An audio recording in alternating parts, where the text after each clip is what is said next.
ॐ भूर्भुवः स्वः तत्सवितुर्वरेण्यं भर्गो देवस्य धीमहि धियो यो नः प्रचोदयात्। सभी को प्रणाम, सुप्रभात। और जैसे कि नवरात्रि का समय चल रहा है और नव वर्ष की पहले शुभकामनाएं। जब तक कि नवरात्रि आज दूसरा दिन है। तो आज की कक्षा प्रारंभ करते हैं। मैं स्क्रीन शेयर करता हूँ और स्क्रीन शेयर हो रहा है कि नहीं, आप ये मुझे एक बार बताइएगा। स्क्रीन दिख रही है आपको? हम्म, चलिए, ठीक है। तो अभी हम लोग क्या करेंगे, सबसे पहले एक बार रीड आउट कर लेते हैं कि इस उपनिषद का सार संक्षेप क्या है। उसके बाद हम लोग एक एक करके इस पूरे उपनिषद को हमारे जो उद्देश्य है और जो यूजीसी नेट की तैयारी के लिए पढ़ना, उसके लिए हम लोग पढ़ेंगे इसको। तो यह उपनिषद है प्रश्नोपनिषद। यह उपनिषद अथर्ववेद के पिपलाद शाखा का ब्राह्मण भाग है। जैसे कि हमने वेदों को अध्ययन करने का वर्गीकरण समझा था कि ब्राह्मण, आरण्यक, संहिता, ब्राह्मण, आरण्यक और उपनिषद, चार भागों में वेदों को अध्ययन करने का क्रम बताया गया है। तो इसमें यह किस भाग से लिया गया? ब्राह्मण भाग से लिया गया है। तो प्रश्नोपनिषद में जिज्ञासाओं द्वारा महर्षि पिपलाद से पूछे गए 6 प्रश्नों को और उनके उत्तरों का वर्णन है। प्रथम प्रश्न में कंबंधी ने प्राण और रई के संबंध में जानना चाहा। द्वितीय प्रश्न में भार्गव ने राजा के आधार विषय 3 प्रश्न किए। तीसरे प्रश्न के अंतर्गत आश्वलायन द्वारा प्राण की उत्पत्ति के संदर्भ में 6 प्रश्न पूछे गए। चौथे प्रश्न में गार्ग्य द्वारा ओमकार उपासना जाननी चाहिए। छठा प्रश्न है सुकेशा ने किया, जिसमें 16 कलायुक्त पुरुष के विषय में जिज्ञासा की गई है। अंत में सभी प्रश्नों के समुचित समाधान पाकर जिज्ञासुओं द्वारा महर्षि पिपलाद के प्रति कृतज्ञता व्यक्त करते हुए उनकी वंदना की गई है। तो एक इससे आप एक ओवरव्यू प्राप्त करते हैं कि ये प्रश्नोपनिषद, इसका नाम क्यों रखा गया है और प्रश्नोपनिषद रखने के पीछे जो प्रश्न किए गए हैं, कितने हैं प्रश्न किए गए हैं? तो बहुत सारे प्रश्न इसमें दिख रहे हैं, लेकिन 6 प्रश्न मूल रूप से दिखे हैं। जो मूल जो मेन प्रश्न है वो 6 हैं, यानी कि 6 लोगों के द्वारा ये प्रश्न किए गए हैं। अब उनमें कुछ अलग अलग तरह के प्रश्न हो सकते हैं, जैसे कि एक व्यक्ति ने एक प्रश्न को समझने के लिए कुछ अन्य प्रश्नों को भी किया है, जो कि हम लोग देखेंगे। तो इनका एक बैकग्राउंड और प्राप्त करते हैं कि असल में क्या घटना घटी और ये प्रश्न कहाँ से शुरू हुआ। तो हुआ क्या कि एक बार ये महर्षि पिपलाद है, तो ये महर्षि पिपलाद के पास 6 ऋषिगण गए। 6 उनके शिष्य कह लीजिए, ऋषि, 6 ऋषि थे, वो गए और उन्होंने कुछ प्रश्नों को पूछा। उनको उनसे कुछ पूछना चाहा कि जो ब्रह्म का ज्ञान है और उसके बारे में जानने की जिज्ञासा रखी कि ये सारी चीजें कैसे शुरू हुई हैं। तो महर्षि प्रहलाद ने कोई उत्तर देने के बजाय उनको यह बोला कि आप इस चीज को जानने से पहले पहले एक साधना करिए। क्या साधना? एक साल की साधना, जिसमें 3 चीजों का उनको क्रम बताया कि 3 चीजों को पालते हुए आप 1 साल तक साधना करिए। 3 चीजें क्या क्या थी? एक श्रद्धा था, एक ब्रह्मचर्य थी, और तीसरा उनको कहा गया कि आप तप, श्रद्धा, ब्रह्मचर्य और तप, इन तीनों को मिलाकर आप साधना करिए। और उसके बाद फिर आप दोबारा 1 वर्ष के बाद हमारे पास आइए। उसके बाद आप जो भी प्रश्न पूछेंगे हमसे, हम वो प्रश्नों के उत्तर आपको दे देंगे। तो ये कुछ बैकग्राउंड था। उसके बाद वो दोबारा 1 वर्ष के बाद उनके पास जाते हैं। तो 6 ऋषि थे, उनके नाम हम लोग नोट करेंगे और वो महत्वपूर्ण है। और उनके प्रश्नों के 6 प्रश्न, 6 ऋषियों ने 6 प्रकार के प्रश्न पूछे और उनके उत्तर महर्षि पिपलाद, पिपलाद ऋषि जो थे, उन्होंने दिए। तो अब मैं स्क्रीन यहाँ पर दूसरी स्क्रीन शेयर करता हूँ। तो ये कुल मिलाकर एक बैकग्राउंड है जो आपको पता होनी चाहिए कि ये प्रश्नों का श्रृंखला है। यहाँ पर क्या है कि हमेशा संवाद है, 2 व्यक्तियों के बीच में संवाद है या एक गुरु और शिष्य के बीच में संवाद है। तो उसी को हम लोग उपनिषद कह रहे हैं यहाँ पे। चलिए, अब मैंने यहाँ पर स्क्रीन शेयर किया। मैंने थोड़ा सा पहले से लिख दिया ताकि आपको और हमको सुविधा रहे। हाँ, स्क्रीन अब आपको दिख रही है? हाँ ना कुछ भी बता दीजिए ताकि मैं आगे बढ़ूँ।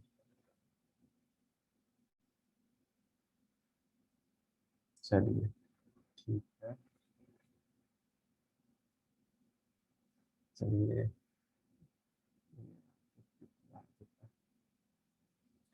तो क्या है कि अब प्रश्नोपनिषद में जो इसको कहाँ से लिया गया, ये आपको पता चल गया कि ब्राह्मण शाखा से लिया गया है।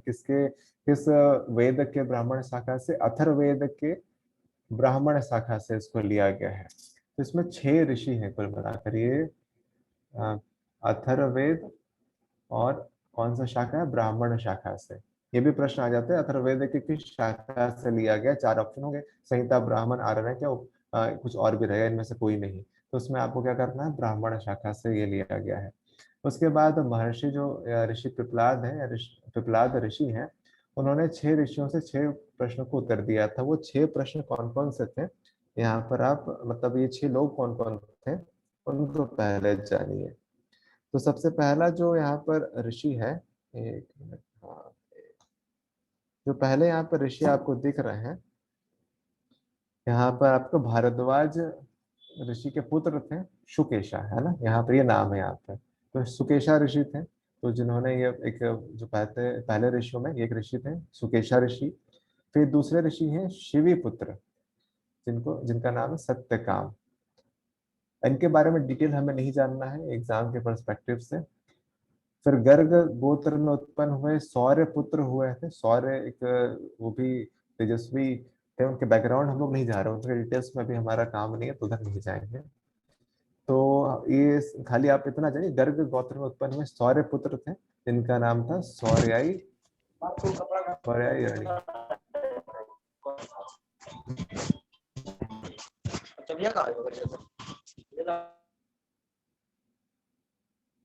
ठीक है,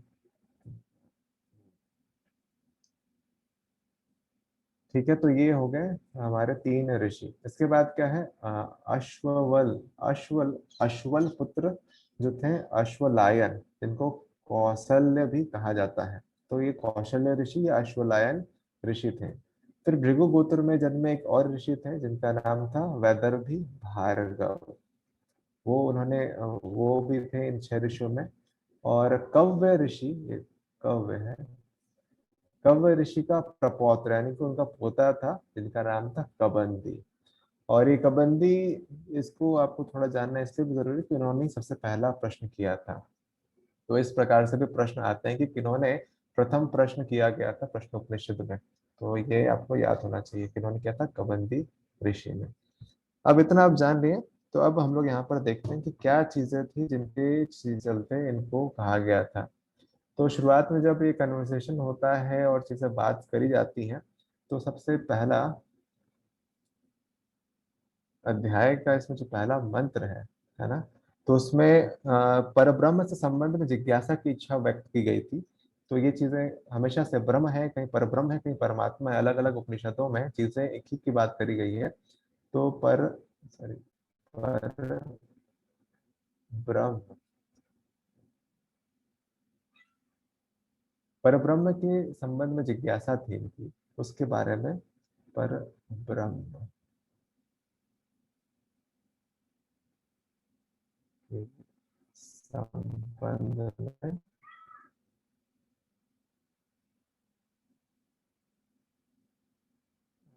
जिज्ञासा। तो जो 6 ऋषि थे, उन्होंने परब्रह्म के संबंध में जिज्ञासा व्यक्त की थी पिपलाद ऋषि के सामने में। और उसके बाद उन्होंने पहले अध्याय के दूसरे मंत्र में सुकेशा और आदि जितने भी ऋषि यहाँ पर आप देख रहे हैं, उनको क्या बोला? उनको बोला कि आप, ये श्रद्धा है ना, श्रद्धा पहला, दूसरा ब्रह्मचर्य, और तीसरा तप। इन तीनों को आप अपने साथ रखिए। इन तीनों चीजों की साधना करिए 1 वर्ष तक। उसके बाद फिर आप हमारे पास आइए। तो उनका क्या वाक्य था, मैं वो पढ़ के बताता हूँ। प्रहलाद ऋषि ने शुकेशा आदि ऋषियों से कहा कि श्रद्धा, ब्रह्मचर्य और तप, अर्थात तो मेरे आश्रम में रहकर ही उन्होंने कहा था कि 1 वर्ष तक श्रद्धा पूर्वक ब्रह्मचर्य का पालन करते हुए तपश्चर्या करो, उसके बाद तुम लोग प्रश्न करना। तो ये सब जो सबसे पहले इस तरह से इनकी कन्वर्सेशन हुआ था। उसके बाद जो यहाँ पर ऋषि है, कव्य ऋषि के प्रपौत्र कबंदी, इन्होंने सबसे पहला प्रश्न किया था। ठीक है, अब प्रश्नों को सीधा सीधा हम लोग आगे चलते हैं। तो पहले प्रश्न के हिसाब से हम लोग चीजों को देखते हैं। ठीक है, तो पहला प्रश्न है कि यह प्रजा, उन्होंने प्रश्न किया, यह जो है यह प्रजा किससे उत्पन्न हुई हुई है। पुत्र, एक बार क्वेश्चन में देख रहा हूँ, तो ये कम उम्र के होंगे ना। इस चीज के बारे में अलग से हम लोगों को डिस्क्राइब करना देखना पड़ेगा कि कौन कितने उम्र के थे। तो वो अलग अलग है, मतलब हम लोग रेफरेंस लेकर करे गए हैं। सीमा जी, आप पूछ रहे हैं ना कि पुत्र थे प्रपौत्र थे, तो रेफरेंस दिया गया। जो हमने अब ऋषियों के नाम बताए कि इनके ये पुत्र थे, प्रपौत्र थे, या इनके कुल के थे, तो उन हिसाब से था। तो लगभग एक ही एज के हैं, और इन लोग आश्रम संबंधी चीजें थी, तो शिष्य थे इनके, एक तरह से आप समझ लीजिए। और पिपलाद ऋषि के शिष्य ये थे, और उन्होंने अपने जिज्ञासा को वहां पर व्यक्त किया था, और उसके संबंध में उन्हें 1 वर्ष तक रखने को कहा गया, और उसी के बाद इनको ये चीजें करी गई। ठीक है, तो मैं बीच बीच में देखता रहूंगा आपका चैट भी, ऐसा भी होगा। चलिए, तो सबसे पहला प्रश्न क्या आता है कि यह प्रजा किससे उत्पन्न हुई है, यानी कि वो पूछना चाह रहे हैं कि सृष्टि का आरंभ, सबसे पहला है सृष्टि के आरंभ के विषय में वो जानना चाह रहे हैं। तो प्रजा को उत्पन्न करने वाला प्रजापति, यानी कि जो ब्रह्मा है, यहाँ पर बहुत सारे शब्द यूज कर गए हैं उस रचयिता के लिए। पर ब्रह्म भी है, प्रजापति भी है। तो यहाँ पर कहा है कि प्रजा को उत्पन्न करने वाले प्रजापति ने तप किया। मतलब इस प्रश्न के उत्तर में पिपलाद ऋषि कहते हैं कि प्रजापति इस संसार की उत्पत्ति करने के लिए, या प्रजा को उत्पन्न करने के लिए, प्रजा को उत्पन्न करने के लिए उन्होंने तप किया। तो किसने किया? प्रजापति, इसीलिए इनको कहा जाता है। ठीक है, तो प्रजापति ने तप किया, और तप के उपरांत क्या किया? तप किया, और तप के उपरांत उन्होंने दो चीजों की रचना करी। दो चीजें उन्होंने उत्पन्न किया, दो चीजों का द्वारा इस सृष्टि की रचना करी। तो दो चीजें कौन सी हैं? सबसे पहला है रई, और दूसरा है प्राण। अब इन चीजों को आप उत्पत्ति के दृष्टिकोण से समझिएगा, और इसमें आप अपने हठ योग के जो ज्ञान है उसको भी यहाँ पर ऐड कर सकते हैं, जोड़ने का प्रयास कर सकते हैं। क्या कि कि जो आपका ये हठयोग में आपने हठयोग पढ़ा है, ह और ठ, जिसका सूत्र भी आपको याद होगा सिद्ध सिद्धांत पद्धति का, कि हकार कीर्तित ठकार चंद्र उच्चते सूर्य चंद्र मसूर्य योगात हठ योग निगद्यते। तो ह और ठ सूर्य चंद्र नाड़ी का है। तो उसी तरह से यहाँ पर कुछ आपको सिमिलैरिटी मिलेगी। तो वो उत्पन्न की है, मतलब ऊर्जा को उत्पन्न करने का बात है। वहां पर आपको एकाकार होकर योगमय किस तरह से बन सकता है, वहां पर बात करी गई थी। यहाँ पर सृष्टि के आरंभ के लिए कुछ चीजों, जिन चीजों की आवश्यकता रही थी, या जिन चीजों के द्वारा प्रजापति यानी कि परब्रह्म ने, परम ब्रह्म ने, या ब्रह्मा जी ने सृष्टि की रचना करी थी, उसके बारे में कहा। तो उन्होंने क्या नाम बताया? महर्षि पिपलाद बता रहे हैं कि रई और प्राण, इन दोनों के संयोग से, या इन दोनों के योग से सृष्टि की रचना हुई, सृष्टि का उद्गम हुआ। अब रई को क्या क्या चीजें और बोल सकते हैं, तो यहाँ पर मैंने एक पूरा क्लासिफिकेशन कर दिया। रई यानी कि भोग्य शक्ति, जिसको भोगा जा सके। इसमें ना आप ये सांसारिक या और आध्यात्मिक दो चीजों से भी रिलेट कर सकते हैं। लेकिन चीजों को दोनों के, जैसे हमने सबसे पहले उपनिषद में पढ़ा था, विज्ञान विद्या और अविद्या, है ना, दो चीजें पढ़ी थी। तो सेम चीजों के ही साथ में ही कोई भी एक चीज अपने आप में पूर्ण नहीं है, दोनों का होना आवश्यक है। तो भोग्य शक्ति होती है, रई को भोग्य शक्ति कहा गया है। और प्राण क्या है? भोक्ता शक्ति है, यानी कि इसको भोगा जा सकता है, और जिसके द्वारा, या जो इसको, इससे आध्यात्मिक उन्नति होती है, वो भोक्ता शक्ति कहलाती है। और रई की जो प्रतिनिधि, इसका जो प्रतिनिधि करता है वो चंद्रमा हो गया, और इसका जो प्रतिनिधि है, प्राण का प्रतिनिधि, सूर्य हो गया। रई को दक्षिणायन कहा गया है, और इसको उत्तरायण कहा गया, ऑपोजिट है इस तरह से। और पितृयान और देवयान, पितृयान यानी सांसारिक हो गया, देव यानी आध्यात्मिक के लिए यहाँ पर प्रयोग किया है। और रई मतलब प्रेय मार्ग, यानी कि ये क्या है, संसारिक चीजों में लिप्त करने वाला है। और प्रेय मार्ग हो गया जो प्रिय हो, और श्रेय मार्ग ये आध्यात्म की तरफ आपको लेकर जाने वाला हो गया। प्रवृत्ति का मतलब भी यहीं पर सेम है, लगभग सेम है, कि प्रवृत्ति यानी कि जहां पर आप अपने शरीर को और ज्यादा शरीर इंद्रियां आपका ज्यादा जहां लिप्त होती हैं, प्रवृत्ति मार्ग हो गया। निवृत्ति मार्ग जब इन सभी बंधनों से आप मुक्त होने के लिए आगे बढ़ते हैं। उस तरह से कृष्ण पक्ष कह दिया रई को, और प्राण को शुक्ल पक्ष कह दिया। तो इस तरह से इनको रिलेट करा गया है ना।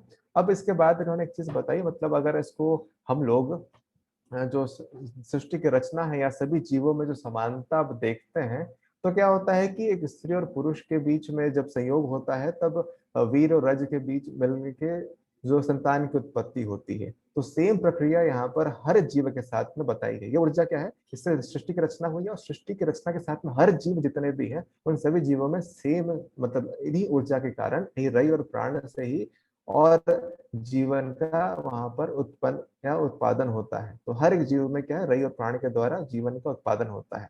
तो इसमें एक चीज कहा गई है कि इसमें रई, ये रई है, धन, प्राण है ना, इसको इन्होंने कहा है मिथुन। ये चीजें प्रश्न में आ सकता है। इसको इन्होंने मिथुन कहा है। मिथुन यानी कि नया जीवन या नया जीवन का जन्म। तो ये क्या है, रई और प्राण का मिलन से मिथुन होता है, जीवन का उद्गम होता है। तो ये चीजें क्वेश्चन के रूप में आ सकती है। तो इसमें मुख्य रूप से जो पहले प्रश्न के उत्तर के रूप में जो बताया जा रहा है ऋषि पिपलाद के द्वारा, कि परमेश्वर के संकल्प द्वारा प्राण और रई के संयोग से जगत की उत्पत्ति हुई है। तो ये चीजें मुख्य है। तो मिथुन क्या है, संसार की उत्पत्ति के लिए जो ऊर्जा थी, उसके कारण जो संसार का निर्माण हुआ, ये रहा, और हर एक जीव में ये विद्यमान है। तो कुल पहला प्रश्न यह था कि यह प्रजा किससे उत्पन्न हुई, सृष्टि के आरंभ कैसा हुआ, तो रई और प्राण के संयोग से। ठीक है। इसके बाद अगला प्रश्न का क्रम आता है। पहला प्रश्न उतना दिक्कत वाला नहीं था। तो जो दूसरा प्रश्न है वो वैदर्भी भार्गव ऋषि, वैदर्भी भार्गव, वैदर्भी भार्गव ऋषि पूछते हैं। तो इन्होंने अपने प्रश्न को पहले वाले से रिलेट करके ही बताया, और उसमें उन्होंने तीन प्रश्न कर लिए। तो सबसे पहला जो प्रश्न उन्होंने करा कि प्रजा को कौन धारण करता है, वहां पर प्रजा की बात है कि उत्पन्न कैसे होता है। तो ये जिज्ञासा उनकी बढ़ी कि प्रजा को उत्पन्न, सॉरी, प्रजा को उत्पन्न तो हो गया, लेकिन उसको धारण कौन करता है। फिर उन्होंने उसी के साथ में ही दूसरा प्रश्न भी करा था कि प्रजा को प्रकाशित कौन करता है, यानी कि उनको डायरेक्शन क्या करना चाहिए क्या नहीं करना चाहिए वो कौन बताता है। और इन इस प्रजा में सर्वश्रेष्ठ किसको कहेंगे। बहुत सारी प्रजा होगी, एक तो होगी नहीं, बहुत सारी होगी, तो उन सभी में श्रेष्ठ कौन है, इसको हम कैसे पता करें। तो इसमें जो पहले प्रश्न का आंसर है, कि जो पहला प्रश्न है कि प्रजा को कौन धारण करता है, तो और प्रजा को प्रकाशित कौन करता है, दूसरा प्रश्न, और प्रजा को सर्वश्रेष्ठ कौन है। तो इन्होंने तीनों का जो उत्तर दिया, उसका जो उत्तर है वो एक है। तो उन्होंने क्या बताया कि तीनों का, प्रजा को धारण कौन करता है, तो उन्होंने बोला प्राण, प्राण धारण करता है। और प्रजा को उत्पन्न कौन करता है, सॉरी, प्रकाशित कौन करता है, तो भी प्राण है। और जो प्रजा में सर्वश्रेष्ठ कौन है, जिसके पास प्राण है। तो सभी का जो उत्तर है वो यही सिर्फ क्या है, प्राण है। तो यहाँ पर से चीजें बहुत सिंपल लग रही की चीजें हैं। अब इसके बाद जो प्रश्न है वो महत्वपूर्ण है।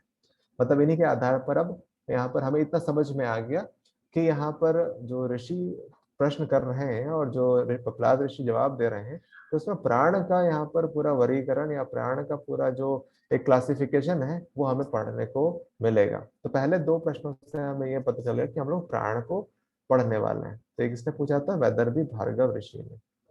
तो ये हो गए दो प्रश्न। अब तीसरे प्रश्न की तरफ चलते हैं। अब तीसरा प्रश्न, ठीक है, तब जब ये जिज्ञासा और बड़ी थी, तो अश्वलायन या कौत्सल्य ऋषि यहाँ पर प्रश्न करते हैं। तो आप ये याद करते जाइएगा, आपने लिखा होगा, स्क्रीनशॉट जैसे भी लिया होगा तो उस रेफरेंस आपको मिल जाएगा। तो अश्वल पुत्र, हाँ, आश्वलायन जो थे, आश्वलायन ऋषि, आश्वलायन,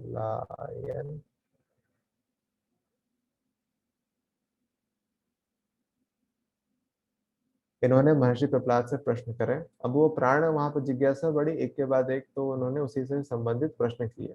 अब इनके कुल मिलाकर 6 प्रश्न हो गए अपने एक प्रश्न के में। तो प्राण क्या है, उन्होंने सबसे पहला प्रश्न करा कि प्राण स्वयं किससे उत्पन्न होता है। अब प्राण के संबंध में वो प्रश्न करने लग गए।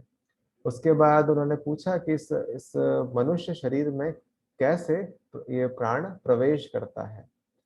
तो तीसरा प्रश्न उन्होंने करा कि अपने को अलग अलग विभाजित करके किस प्रकार शरीर में यह प्राण स्थित रहता है। फिर चौथे प्रश्न में कि शरीर में किस प्रकार यह प्राण निकलता है। फिर पांचवें प्रश्न में कहा कि बाह्य संसार को किस प्रकार प्राण धारण करता है। और अंतिम से तीसरे प्रश्न का अंतिम भाग में उन्होंने पूछा कि आत्मा को किस प्रकार धारण करता है यह प्राण। तो आत्मा को मन और इंद्रिया सहित अगर आंतरिक जगत को अगर लिया जाए तो किस प्रकार से प्राण धारण करता है। अब यहाँ से चीजें हमारी थोड़ी सी समझने वाली है जो कि इम्पोर्टेंट है। मतलब पहले वाले से में समझ में आया कि क्वेश्चन किस डायरेक्शन में जा रहा है, अब डिटेलिंग हो रही है। तो एक एक करके प्रश्न को हम लोग देखते हैं।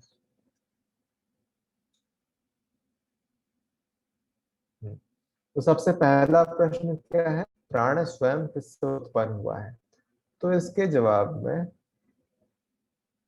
ये क्वेश्चन का रेफरेंस में ले रहा हूं, तो इसके उत्तर में क्या है कि प्राण की उत्पत्ति आत्मा से हुई है और प्राण आत्मा की परछाई है। तो प्राण की उत्पत्ति आत्मा से हुई है। उत्पत्ति कहाँ से हुई है, आत्मा से हुई है। मतलब आत्मा से इसको उत्पत्ति हुई है।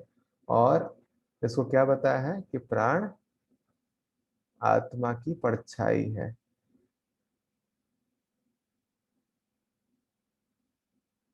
प्राण आत्मा की परछाई है। दूसरा प्रश्न उन्होंने करा था, मतलब पहले प्रश्न के जवाब में उन्होंने यही बताया। अब दूसरा उन्होंने प्रश्न किया था कि इस मनुष्य शरीर में प्राण कैसे प्रवेश करता है। अब इसके जवाब में उन्होंने कहा कि प्राण शरीर में मन के संकल्प से प्रवेश करता है। तो प्रवेश कैसे करता है, मन के संकल्प से। और उसी प्रकार आत्मा उसे अलग अलग कार्यों में नियुक्त करता है।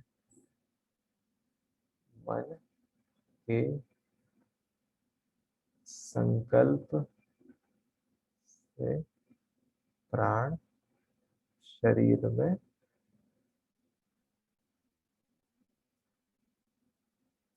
प्रवेश करता है। तो ये मन का संकल्प है, ये इंपॉर्टेंट है। यानी कि आप, इसका एक और है, इसी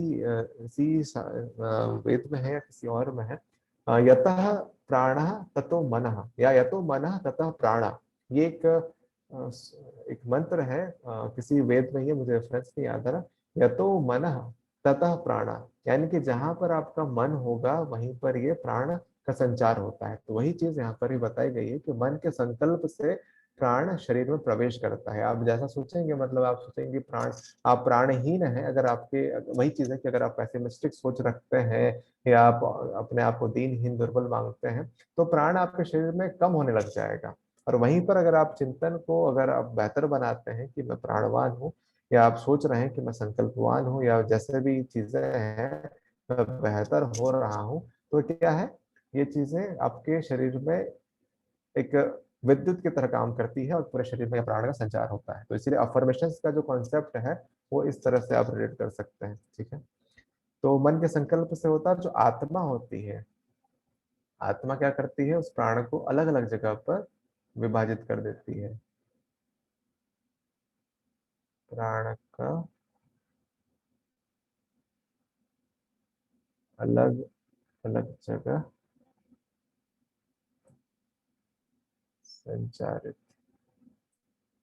मतलब एक तरह का वो कंट्रोल हाउस है, डिस्ट्रीब्यूटिंग यूनिट है, जहां से वो गवर्न करती है कि आपको कौन सी जगहों को कितना प्राण चाहिए। तो ये आपके चिंतन से हो रहा है। अब तीसरा प्रश्न है, जगह है आपके, तो तीसरा प्रश्न क्या है, मैं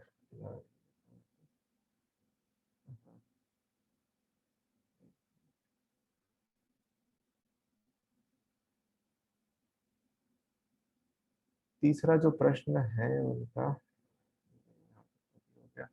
हाँ कोई बात नहीं, जो तीसरा प्रश्न था मैं उसको रीड करता हूँ कि अपने को अलग अलग विभाजित करके प्राण किस प्रकार शरीर में स्थित रहता है। ठीक है, ये तीसरा प्रश्न था। तो तीसरे प्रश्न के उत्तर में जो जवाब देते हैं ऋषि पिपलाद, वो कहते हैं, एग्जाम्पल देते हैं एक चक्रवर्ती महाराज का, कि जिस प्रकार चक्रवर्ती महाराज स्वयं ही अलग अलग गांवों में तुम जिसमें रह रहे हो, इस प्रकार अधिकारियों को अलग अलग नियुक्त करता है, उसी प्रकार मुख्य प्राण दूसरे प्राण को पृथक पृथक ही स्थापित करता है। अब इसको रिलेट करिए जो आपका प्रीवियस नॉलेज है उससे। आप लोगों ने पढ़ा है प्राण को अलग अलग तरीके का, प्राण के भी 5 प्रकार होते हैं, प्राण, अपान, समान, उदान, व्यान। तो कह रहा है ये जो मंत्र है, और ऋषि पिपलाद यहाँ पर बता रहे हैं कि जितने भी हमारे प्राण हैं, और उसमें उप प्राण भी आप लोग जानते हैं, तो जो मुख्य प्राण है वो अपने नीचे वाले प्राणों को गवर्न करता है या उनको निर्देशित करता है, और उनके नीचे वाले प्राण जो हैं अपने और दूसरे प्राणों को विभाजित करते हैं। यहाँ पर आपको थोड़ा डिटेलिंग मिलेगा कि हमारा शरीर प्राणों से ही भरा हुआ है, और किस तरह से ये इसका ब्रांचेस काम करते हैं, कितने शाखाओं में इसका विभाजन होता है, इसको थोड़ा सा यहाँ पर बताने का प्रयास किया गया है। तो तीसरे प्रश्न के उत्तर में कहते हैं कि जिस तरह से चक्रवर्ती, यहाँ एग्जाम्पल दिया है, किसका एग्जाम्पल दिया है, चक्रवर्ती राजा का। चक्रवर्ती महाराज, महाराज का जो क्या करते हैं अपने अंडर में, क्या है उनके, अगर उनको देखा जाए तो उनके अंदर में क्या होंगे, उनके अंदर में गांव होंगे, या जो ये राजा होंगे किसी राज्य के होंगे, इनके अंडर में गांव हो गया ये। अब गांव की नियुक्ति के लिए कोई एक व्यक्ति होंगे जिनको वो नियुक्त करेंगे, फिर यहाँ पर भी क्या होंगे, और डिवीजन होंगे। इस तरह से ये विभाजन के हिसाब से गवर्न करते हैं। तो यहाँ चक्रवर्ती राजा को किससे जोड़कर बताने का प्रयास किया, प्राण से। अब प्राण क्या है, अब प्राण उप प्राण यहाँ पर आ गए, या प्राण है, इसके प्राण के 5 भाग हो गए, मान लीजिए 5 गांव है। तो यहाँ पर प्राण, अपान, समान, उदान, व्यान, और देवदत्त, नाग, कूर्म, कृकल, देवदत्त, धनंजय, ये 5 प्राण भी होते हैं। तो ठीक है, तो यहाँ पे उपप्राण के बारे में नहीं, प्राण को ही डायरेक्ट बताने का प्रयास किया है। तो इस तरह से इन्होंने रिलेट करके बताया है। ठीक है, तीसरे प्रश्न के उत्तर में। अब एक एक प्राण को हम लोग समझते हैं। ठीक है, उसके बाद प्राणों का अलग अलग से कॉन्सेप्ट इसमें बताया कि कौन कौन से प्राण हैं। तो आप लोगों को 5 प्राण पता है, अगर आपको पता है तो आप लिखिए चैट बॉक्स में, जो मैंने अभी बताया, ताकि थोड़ा सा मुझे पता चले कि आप लोग हैं क्लास में।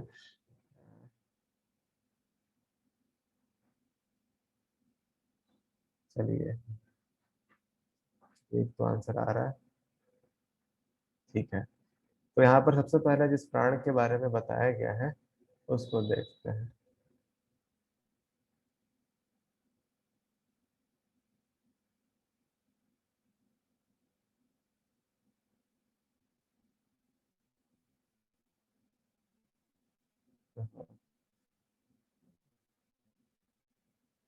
एक-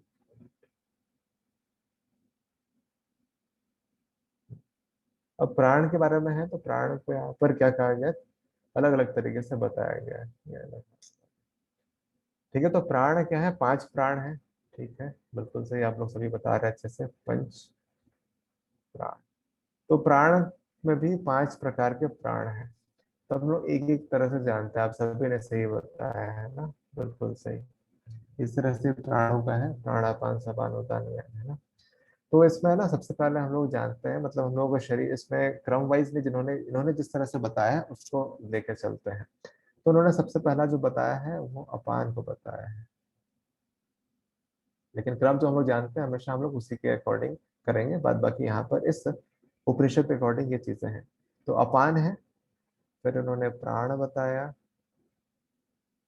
फिर समान बताया, उसके बाद व्यान और उदान। प्रीवियस नॉलेज को याद रखिएगा हमेशा कि कौन कहाँ पर स्थित रहता है, रिलेट करने का ट्राई करिएगा। अब ये 5 प्राण हो गए हमारे। अब जो अपान है ये प्राण गुदा एवं उपस्थ में रहता है ना। कहाँ पे? गुदा और उपस्थ। ये इस तरह से प्रश्न भी आ सकता है कि कहाँ कहाँ कौन से प्राण का है स्थान। तो गुदा मतलब यानी कि हमारा एनस, और हमारा उपस्थ हो गया यानी कि हमारा यूरेथ्रा। ठीक है, तो ये दोनों है जहाँ से मल निकलता है और यहाँ से मूत्र निकलती है। ठीक है, दोनों ही हमारे शरीर किसके हैं? अपान के एरिया है। उसके बाद प्राण है, तो प्राण मुख, नासिका, नेत्र, स्रोत। तो कहाँ कहाँ स्थित है? मुख, नासिका, नेत्र और स्रोत। यानी कि जो भी हमारे ज्ञान इंद्रियां हैं उनमें इनको कहा गया है कि वहां पर ये स्थित रहते हैं। ये हमारे उपनिषद के अकॉर्डिंग हम लोग समझ रहे हैं यहाँ पे। ठीक है, उसके बाद है कि समान का उन्होंने स्थान बताया है। शरीर के मध्य भाग में रहकर कार्य करता है, तो इसका स्थान एक तो नाभि बताया है, और यह अन्न को रस में परिवर्तित कर शरीर में अंग प्रत्यंगों में यथा योग्य संभाव में पहुंचाता है। यानी कि ये नाभि में रहता है, और जो हमारे सप्त धातुएं हैं, है ना, अब वो नाम लिखिए सप्त धातुएं कौन कौन सी होती हैं। तो ये सप्त धातुएं जो हैं, ये सप्त धातुओं के निर्माण में कार्य करता है। और अगर ये समान प्राण, अगर आपका शरीर सही तरीके से कार्य कर रहा है, तो जो हमारा जो सप्त धातुएं हैं जिनका नाम आप अभी लिख रहे हैं, उन सप्त धातुओं का निर्माण जो है सही तरीके से होता है। ठीक है, तो ये सप्त धातुएं हमारे शरीर में निर्माण होती है। तो सप्त धातुएं कौन कौन सी हो गई? तो सप्त धातुओं में रस, रक्त, मांस, मेद, अस्थि, मज्जा, शुक्र, है ना। तो ये सारी क्या है? हमारे सप्त धातुएं हो गई। तो सप्त धातुओं का निर्माण का जो कार्य है वो समान प्राण करता है, उसका स्थान नाभि होती है। ठीक है, और इसके बाद क्या है कि यह अन्न के सारभूत रस से ही इस शरीर में ये 7 धातुएं बनाती हैं। अब इसमें एक चीज और है। हाँ ठीक है, तो ये 7 धातुओं का निर्माण करता है, ये इसमें बताया गया है। हम्म, और इसमें एक चीज और कहा गया है, जो 7 धातुएं हैं इनका निर्माण तो करता ही है, लेकिन जो हमारे आंख, कान, नासिका और मुख, इसको हम लोग अभी देख रहे थे कर्मेंद्रियां, तो इनका भी पोषण करने में कार्य करता है। तो इसको क्या कहा गया है कि दोनों नेत्र, दोनों कान, दोनों नासिका और एक मुख, इनको यह पोषित करता है। ठीक है, तो दो नेत्र, दो कान, दो नाक, एक मुख, ये उल्लेख मिलता है कि ये नाभि में जो सप्त धातुओं के निर्माण के साथ में जो दो नेत्र हैं, दो कान हैं, दो नाक है और एक मुख है, इनको भी ऊर्जा प्रदान करता है, उनके कार्य को करने में सहायक है। अब व्यान के संबंध में हमने पढ़ा है कि पूरे शरीर में व्याप्त होता है। तो इसका कॉन्सेप्ट थोड़ा सा आपको और कैसे व्याप्त होता है इसके बारे में थोड़ी सी यहाँ पर व्याख्या है। हमने पढ़ा है कि पूरे व्यान का स्थान पूरे शरीर में होता है, तो इसमें उसको व्याख्या किया गया है कि अ, इसका स्थान तो पहले ये बताया कि हृदय देश में रहता है। यहाँ लिखा गया है कि हृदय देश में, ये हृदय देश में स्थित है, ये है ना। ये टर्म आपका आ सकता है एग्जाम में, ये पूछा जा सकता है कि कहाँ स्थित है, हृदय देश में। तो हृदय देश में रहता है। इस हृदय में यह मूल रूप में 100 नाड़ियों का समुदाय है। तो क्या है ये जो व्यान है, व्यान के संबंध में कहा गया हृदय प्रदेश में रहता है, वहां पर वो क्या है, सबसे पहले 100 यानी कि 100 नाड़ियों का समुदाय है। 100 नाड़ियां, 100 नाड़ियों का समुदाय है। और उसमें जैसे मान लीजिए 100 नाड़ियां हैं, तो हर एक नाड़ी से 100 शाखाएं निकलती हैं। एक नाड़ी से 100 नाड़ियां हैं और प्रत्येक नाड़ी से फिर से 100 शाखाएं निकलती हैं। 100 शाखाएं निकलती हैं और प्रत्येक शाखा से 72,000 की और नाड़ियां निकलती हैं। तो ये क्लासिफिकेशन इस तरह से आप इसको समझने का ट्राई करिएगा कि 100 नाड़ियां होगी पहले, जो सबसे ग्रॉस ग्रॉस मतलब कि सबसे फर्स्ट लेवल पर जो नाड़ियों का विभाजन किया गया है व्यान के स्थान पे कि हृदय देश में रहता है, तो हृदय देश को ही अगर आप कंसिडर करें तो वहां से 100 नाड़ियां निकली। और 100 नाड़ियों में जो ब्रांचेस निकले कि हर एक नाड़ी से 100 और शाखाएं निकली। अब ये 100 शाखाएं क्या है, उसमें से हर एक शाखा से 72,000 प्रति शाखाएं निकली। तो हम लोग कहते हैं ना 72,000 नाड़ियां, तो उसका कॉन्सेप्ट यहाँ से भी है, लेकिन ये बहुत ज्यादा है। मतलब 72,000 सिर्फ एक शाखा से, प्रत्येक शाखा से 72,000, है ना, 72,000 प्रति शाखा, यानी कि सब ब्रांच और निकला प्रति शाखा का उद्गम हुआ है। और इनमें ही व्यान है, विचरण करता है। जो प्राण है कैसे विचरण करता है, इन्हीं में विचरण करता है। तो हम लोगों ने पढ़ा है कि पूरे शरीर में व्याप्त है। तो कैसे व्याप्त है, तो आपको यहाँ पर इसका एक छोटा सा एक्सप्लेनेशन मिल सकता है। बाद बाकी रिसर्चेज आप लोग देखते ही होंगे, तो उनमें भी आप रिलेट करके बता सकते हैं। तो ये हमारे प्रश्नोपनिषद में इसका ये मिला हुआ है रेफरेंस। अब आखिरी जो प्राण है, उदान, ठीक है, उदान को यहाँ बता देते हैं। तो उदान क्या है, एक जो नाड़ी है उसके द्वारा उदान वायु ऊपर की ओर विचरण करता है, और यह पुण्य कर्मों के द्वारा मनुष्य को पुण्य लोकों में ले जाता है, पाप कर्मों के कारण उसे पाप योनियों में ले जाता है। सुषुम्ना नाड़ी से उदान प्राण ही निकलता है। तो इसको बताया गया है कि सूक्ष्म, जैसे कि सारे ये जो नाड़ियां होती है ना, इसको अगर हम लोग और अदर रेफरेंसेस को कंसिडर करेंगे तो ये सूक्ष्म मानी जाती है। जैसे हमने स्थूल सुख के कारण कल भी एक बार डिस्कस करा था, तो स्थूल शरीर में नाड़ियों को नहीं कहा गया है, ये सूक्ष्म में कहा गया है। तो जो नाड़ियां हैं, नाड़ियों का कॉन्सेप्ट सूक्ष्म शरीर रूप में आता है। तो जो सूक्ष्म स्तर पर ही हमारा जो उदान प्राण है, तो सुषुम्ना नाड़ी, ये दिखती तो नहीं है नाड़ी। तो हमारे जो मुख्य तीन नाड़ियां हैं, ईड़ा, पिंगला और सुषुम्ना, तो इसका जो स्थान बताया गया है सुषुम्ना नाड़ी में से निकलता है। ये सुषुम्ना नाड़ी में, नाड़ी से उदान प्राण निकलता है।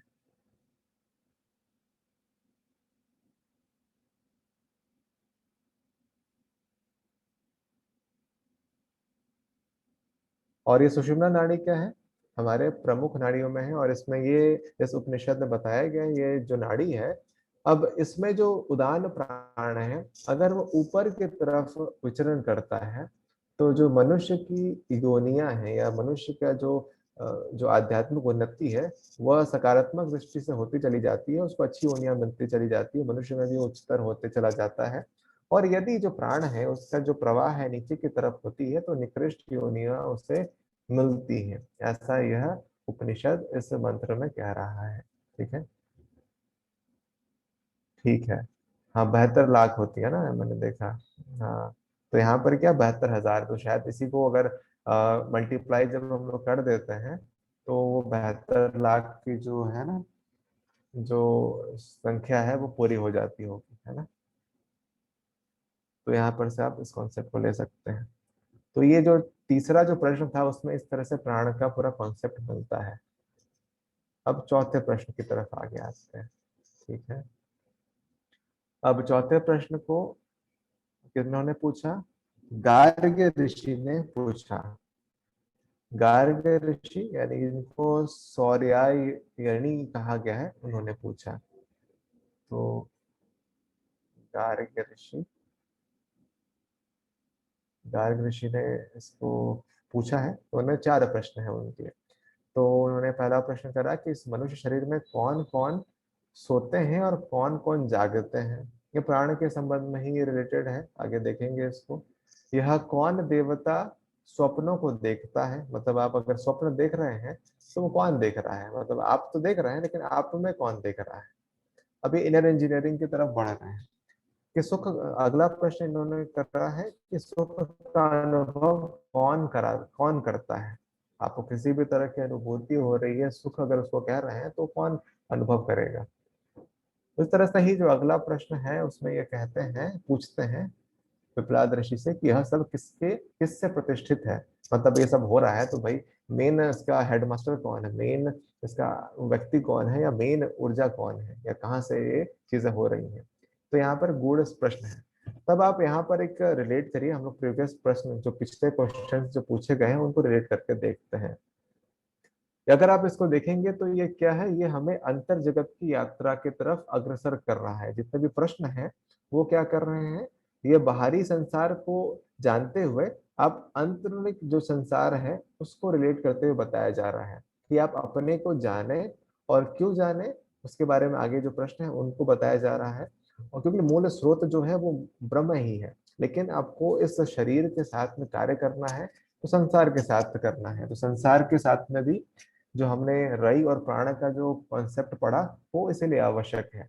तो उपनिषद हमेशा से आपको निर्देशित करता है किस तरफ जाने की, आपको ऐसे मार्ग पर जाने की जहां पर आपका समत्व वाली जो भावना है, समत्वम योग उच्चते वाली जो भावना है वो आ जाए। तो इसीलिए ही दोनों ही चीज को बैलेंस्ड, हमेशा योग इज ऑल अबाउट बैलेंस। तो ये बैलेंस को बताने की कोशिश कर रहा है, लेकिन आपका जो ऑब्जेक्टिव है उसको क्लियर इसने कर दिया है। विदेह मुक्ति, राजा जनक का एग्जाम्पल आप हमेशा याद रखिएगा। तो अब इसमें मैं आपको एक एक करके बताता हूँ प्रश्नों को, है ना। तो सबसे पहला जो प्रश्न का यहाँ पर उत्तर है उसको लेकर चलते हैं। तो इसमें उन्होंने पूछा कि सोता कौन है ना। मनुष्य में कौन कौन सोते हैं और कौन कौन जागते हैं। तो सोता कौन है और जागता कौन है ना। तो सोता कौन है, तो इसमें बताया गया है कि मन जो है हमारा वो सोता है। और जागता कौन है, तो इसमें महर्षि ऋषि पिपलाद या पिपलाद ऋषि बताते हैं कि जो पंचाग्निय है, पंच प्राणाग्नि है, पंच प्राणाग्नि वो जागती है। ठीक है, ये याद रखिएगा, ये इंपॉर्टेंट है। तो पंच प्राणाग्नि है वो जागती है। अब आगे देखिए, अब ये चीजें पहले प्रश्न के उत्तर के रूप में उन्होंने ये बताया। अगले प्रश्न जो इन्होंने करा, इसमें पूछते हैं कि यह कौन देवता स्वप्नों को देखता है। देखिए सोता है फिर वो सपने आते हैं तो रिलेटेड है क्वेश्चंस।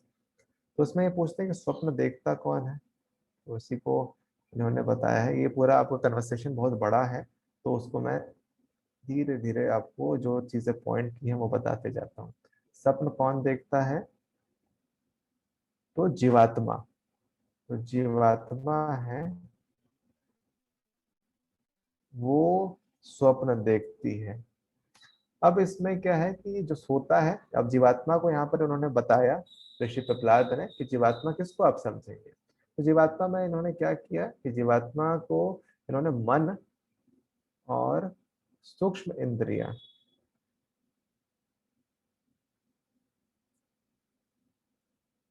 इनके द्वारा आप जो भी व्यक्ति है, जो मनुष्य है, वो स्वप्न को देखता है।